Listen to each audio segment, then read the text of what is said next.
The agony on the human faces within its body intensified. It was about to belch a scream of souls.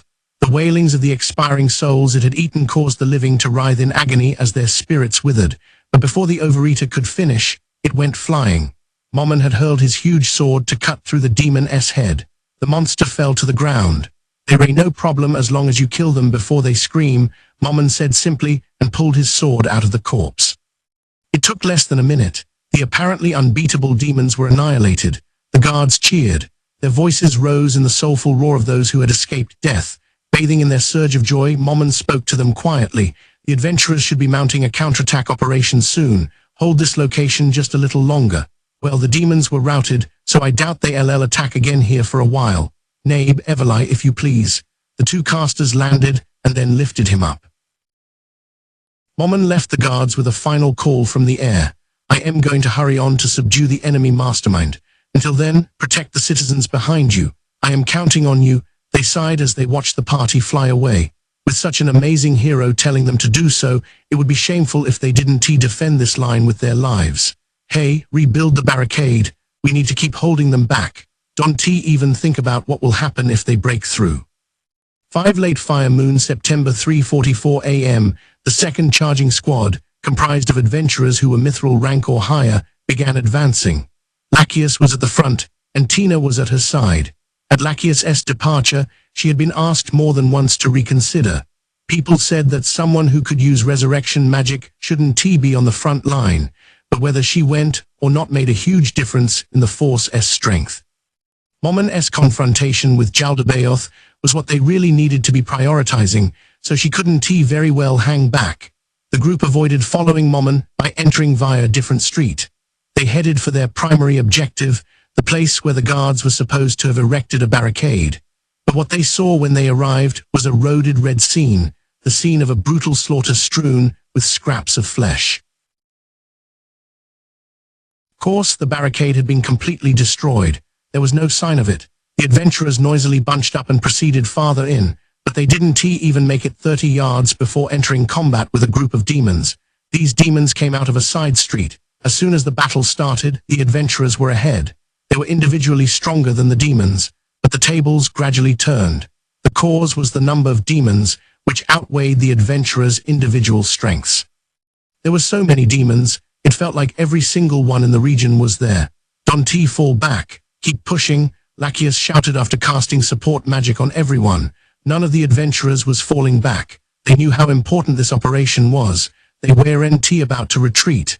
Everly's role was to stay close to Momon and intercept anything getting in his way. Their mission was to keep the demons at bay by keeping the pressure on. In that sense, clashing with this many head-on was the greatest support they could give to Momon. The longer this battle raged, the better the chance of success for him and Everly. Shouts and swords rang out. Spells went flying. Skills were activated. Fire breath burned people up. All the sounds overlapped. Lachius checked the status of the battle and grimaced. The murmur of one adventurer had lodged itself in her mind. The demons are gradually getting stronger. Could a gate to the demons' world have opened? Were stronger and stronger demons being summoned through it? Could this wall of fire be a border? What would happen if time kept passing like this? Even if they defeated Jaldabaoth, would the capital go back to normal? Could all this be for nothing? Nonsense. She scoffed and banished her countless worries. You don't know anything until you try. That was why Lachius swung her sword. Fire, one of the floating swords hanging near her shoulder, moved straight up and launched according to her order. The sword ripped through the sky and pierced the open mouth of a hellhound leaping to attack. The hound's corpse vanished without a trace. Lachius glanced around and saw that they were completely surrounded. They ceased advancing some time ago. The multi-layered ring of enemies around them showed no sign of thinning. All she could do now was slash her sword and fight. The vanguard put away their chipped and broken weapons and readied their spares. Casters who had run out of magical energy began casting with scrolls and wands. They were running out of resources. Orichalcum rank adventurers formed a protective circle around the wounded mithril rank adventurers who were completely out of magical energy. But still, this is bad. At this rate, we're going to be worn down to nothing. Is it still not over? Haven't you beaten Jaldabaoth yet? Hearing a scream, she whipped her head around and saw an adventurer crumple under the fierce blow of a demon. Faster than Lacheus could charge, Tina leaped at the enemy to plug up the hole that had formed. The adventurers behind the injured warrior dragged him in. He wasn't dead, but his terrible condition was obvious. The fact that no one cast a healing spell illustrated how much magical energy the priests and other faith casters had already used. All we can do is pull out. If the balance shifted, they would be swallowed up in an instant. Lacheus couldn't let them die. She needed to take action, keeping in mind what they would do if Momon was defeated. It was nearly impossible to retreat with a completely exhausted body. They needed to fall back while they still had some energy remaining. Why, she was about to shout withdraw when she gasped at the sight of a grotesque demon dropping softly out of the sky. It was nearly 10 feet tall. It had a muscular body, but it was covered in reptilian scales. Its snake-like tail writhed. Its head was the skull of a goat. Pale blue flames blazed wildly in its gaping black orbits. Its arms were thick, and in its hands it gripped a gigantic maw. It spread the bat wings that had been folded up on its back. When it beat them, a cold wind blew. Soul-crushing fear assailed Lacheus. Since she was protected by fear-resisting magic, she didn't panic. But this demonstration was enough for her to see that this demon was far stronger than the ones they fought so far. Sweat oozed out of her pores. Oh no, if she hadn't been short on magical energy and team members, she probably could have won somehow. If she had been able to look up information about their opponent before the battle, she would have no doubt been victorious. But under the current circumstances, she had virtually no chance. Everlai, who possessed a vast amount of knowledge and could use powerful magic, was gone. Gagarin, who would block the enemy's weapon and counter, wasn't there either. Tia, who could deftly evade the enemy's attacks and make an aggressive strike with her ninjutsu, was also missing. There were only two of them present, and they were exhausted. When she looked at Tina, the response was a ready nod. Just as Lacheus, gripping demonic sword Kilinaram tightly, was about to stride toward the demon, a nearby Orichalcum rank adventurer grabbed her shoulders and shouted, "WLL, hold it here. You should run." Lacheus was caught off guard. He rapidly continued, "If you survive, you can use resurrection magic on us. So you have to make it back, even if the rest of us don't for yourself and the people you could bring back to life." The man's honest face and his chivalrous grin were overflowing with the charisma expected of an Orichalcum rank adventurer. All the sympathetic adventurers nodded. Objectively, what they said was correct. She could do more by staying alive and reviving those who fell here instead of risking her life to buy time. "I heard resurrection spells take tremendous resources, but please do it on the house for us. Isn't the princess paying? Let us make the nobles pay. They should at least put up some cash." With relaxed bearing, a handful of adventurers left the circle. There'd been no gesture or wink. They had come to a collective decision. They moved in perfect harmony with one another to stand before the demon. Seeing the cheerful attitudes of those who had resolved to face this life or death battle, Lacheus bit her lip and turned her back. "Break through, summon all your strength. After this, all you need is the energy to run." No sooner had she yelled than she herself was charging into the demon mob with Kilinaram. For defense, she could depend on only magic and her armor now. She would abandon herself to the most extreme extent possible and carve a trail of blood. She gritted her teeth against all sorts of pains, her flesh being gouged and hard objects stabbing at her, and endured it. She considered her health calmly and waited till the last second before casting a silent healing spell. Lacheus had to make it back alive. But if she didn't throw herself into battle here, they wouldn't break through. HRRRAG. She poured the majority of her remaining magic into Kilinaram. The sword sparkled bright, like the twinkling of stars, and the blade grew. Super Art Dark Blade Mega Impact. A pitch-black explosion raged to the side as she swung. The low-level demons were swallowed up by the burst of neutral energy and disappeared one after another. It hadn't actually been necessary for her to shout the move's name. It was super effective, and yet not even close.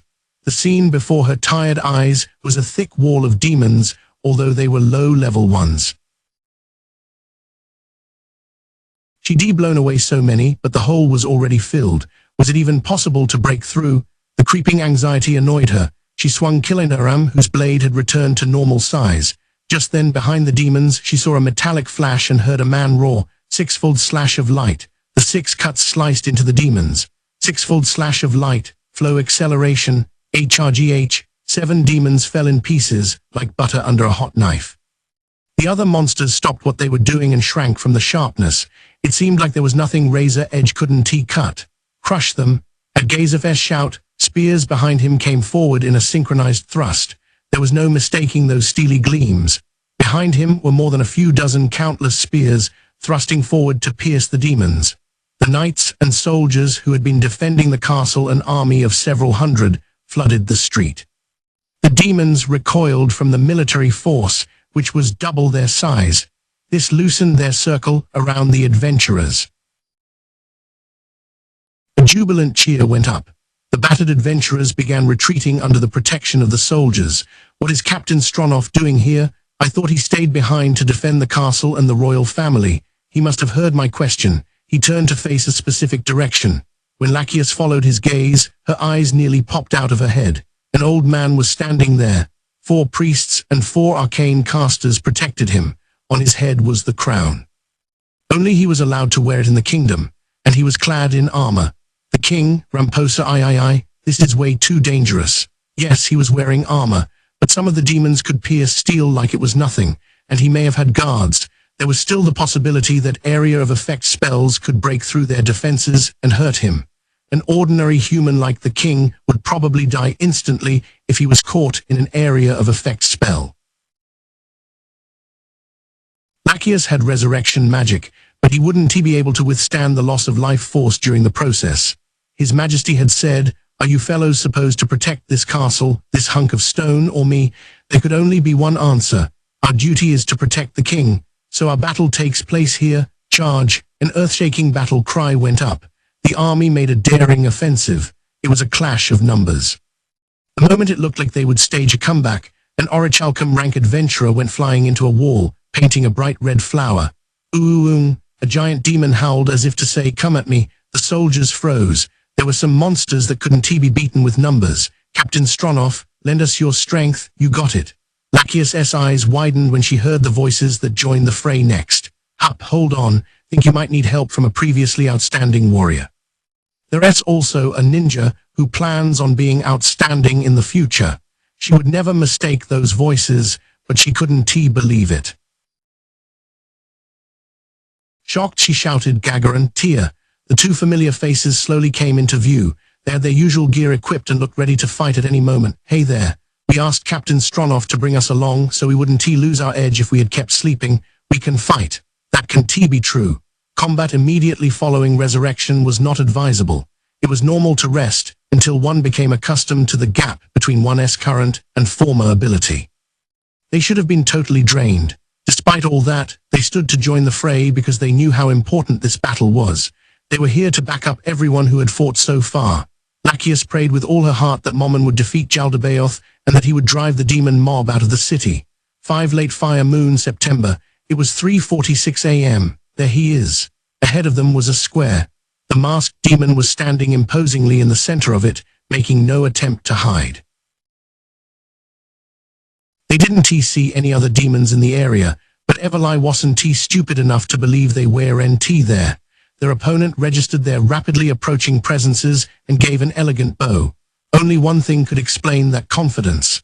"Is this a trap? What should we do, Sir Momon? No matter what's waiting for us, our only option is to fight our way through." "You're exactly right."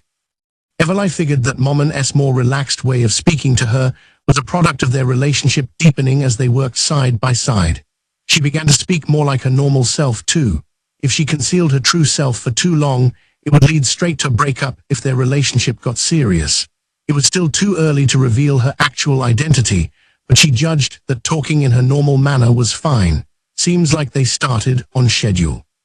They could hear the beating of drums and courageous battle cries from the rear. Momon figured the offensive had begun diminishing the enemy's defensive force, so he could fight Jaldabaoth one-on-one. They had one shot at this operation. There would be no second chances. The only way to save the kingdom was to defeat Jaldabaoth now. Yes, you're right. We've entered the final phase of the operation. So Momon, Nabe and I will handle any supporting enemies. You can concentrate on Jaldabaoth and not worry about anything else. Got it? You've been with me every step of the way. I hope that after we beat Jaldabaoth, we make the triumphant return together. Nabe, fight alongside her. Know that my wish is for all three of us to make it home. Understood, Mr. Momon. The three landed before Jaldabaoth. Everlai scanned the area and noticed a maid coming out of a building next to the square. She was wearing the same bug mask as before, with its fixed expression, but Everlai could feel the loathing coming her way from beneath it. She can be the only one. Between the bug maid and me, Jaldabaoth should know who is stronger. And since this time, Nabe, who is probably as strong as me, is here too, there's no way he would have the maid fight alone. He is either going to put the pressure on with numbers, or he has another subordinate of similar rank standing by. Just as she had assessed the situation, something cold crept up her spine. Behind the bug maid were others, all wearing the same mask as Jaldabaoth. They were each dressed in a different maid uniform. There were 4 of them, a total of 5 enemies with combat ability comparable to hers. In a 2-on-5 battle, the difference between their abilities would be huge. It was a gap that meant their chance of winning was as good as non-existent. Shit, we underestimated Jaldabaoth's force. At this rate, they would be outnumbered, and the enemy would interfere with Momon and Jaldabaoth's battle, which should have happened on even terms. If even a little backup arrived during an evenly matched fight, it was very likely to decide the outcome, just as the tables had turned in Everlai's earlier fight with the bug maid. Okay, I'll leave those 5 to you, said Momon, and he walked toward Jaldabaoth at a natural pace, with a sword in each hand. Watching his sturdy figure move away, her lack of confidence tormented her. How much less anxious she would feel hidden beneath that flowing red cape. Nearly reaching out after him, Everlai chided her weak heart. She had come here prepared to die. Just because there were more enemies than she expected, didn't he mean she could pathetically cry for help. Plus, he had to have said that because he believed in her. Otherwise, he would never have turned away so bluntly. He is a decent man. Thinking about it again, she became convinced that was what his receding back was saying to them. You and Nabe will be able to hold them off until I win. Passionate flames blazed deep inside her. Okay, here I come, demon. Momon raised his voice and sliced at Jaldabaoth. The fierce battle had begun. Perhaps to not involve the other 2, Momon kept pushing Jaldabaoth, moving their battle away. Okay, if I take 3 and you take 2, is that all right with you? Are you sure? I am fine taking 3. She had the feeling. Nabe suppressed a laugh. You'll take 2 and I'll take 3. Everlai grinned. She felt like she'd grasped a part of this woman's personality. Frankly, she'd taken a liking to her rival for Momon's affections. Sheesh. With Momon and Nabe, I feel like it might be okay to take off my ring and show them my true form. Well, if we make it back alive, you're a stubborn one, huh? Okay, then I'll polish mine off quick and back you up. Just hold them off as best you can without dying. She realized that everyone, the 5 maids and Nabe, was looking at her. It was creepily synchronized. It could have been prearranged. Nothing, Nabe replied coldly. She slowly walked off to the side. Okay, I want 3 of you to be my opponents. I'll leave it up to you who comes with me. In response, the bug maid, a maid with braids, and a maid with rolled curls walked after her. The 2 who remained to face Everlai were one with her hair done up and one with long hair. My name is Alpha, and this is Delta. We'll be your opponents. I see. How polite you are. My name is Everlai. I am the one who will defeat you. She didn't feel like chatting to buy time, thinking like that only got one overwhelmed and killed. All she could do was keep pushing. Oh, how frightening. Everlai used her ace move as her first skill that sent all the negative energy flowing through her body into a rage. This imbued her magical energy, strengthening her attacks. Here I go, she barked and cast a spell. 5 late fire moon, September 3:59 a.m. Don T. Underestimate me. The crystal pellet of negative energy shot into the maid Alpha running toward Everlai. The physical attack, a combination of battering and stabbing, plus the negative energy, ate into her life force. Or rather, it should have. She didn't seem to feel anything and just kept running. KGH, Everlai flew into the air. Having an enemy close was an extreme disadvantage for an arcane caster. She had a better chance of winning if she kept some distance. The moment she floated up, something burst before her eyes. It seemed her crystal shield had deflected an enemy attack.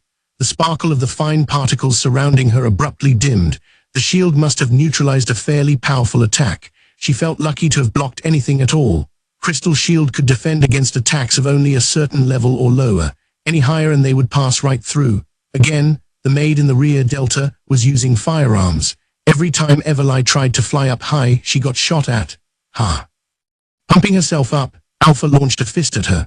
Everlai clicked her tongue loudly. She had never recognized anyone who fought with their fists as a real opponent. After fighting Alpha for a little while, however, she learned that she'd just been arrogant. She had only ever encountered those weaker than herself. Alpha was a formidable opponent. Whenever Everlai put distance between them, her opponent closed in several times faster. She broke the caster S slapdash barriers with single strikes. The two of them felt slightly weaker than her, but she couldn't lower her guard for so much as an instant.